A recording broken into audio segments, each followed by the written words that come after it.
I discovered that if I pretended to be blind, I could sit outside the temple and beg openly, even receive a free apartment from the government. That day, just like any other, I went to play the piano for the wife of a wealthy man. When she opened the door, I could feel that she didn't want me to come in. But since I had already taken her husband's deposit, she eventually let me in. Not long after I started playing, I smelled something strange. Following the scent, I found a dead body in the living room. Then I finally understood why she hadn't wanted to let me in. At first, I pretended to stay calm and casually said I needed to use the bathroom. As I walked through the living room, I intentionally stepped into some water on the floor so I would look more like a real blind person.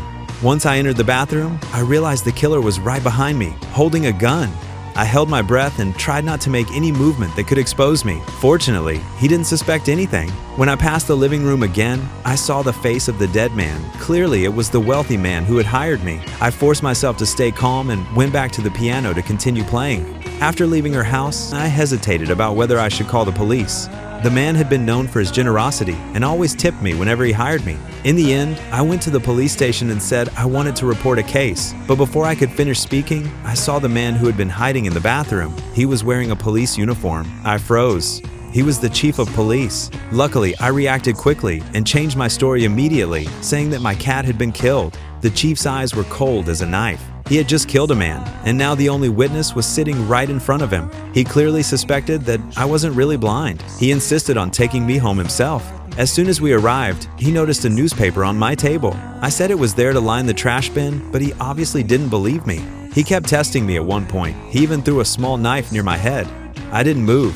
Fortunately, he didn't see through my act. The next day, the rich man's body was found floating by the river.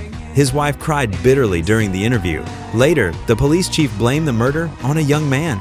I was called in to give a statement and had to listen to them fabricating the entire report. My palms were sweating. I wanted to stand up and tell the truth, but that was just a fantasy. I knew that if I spoke up, I would end up like that rich man dead.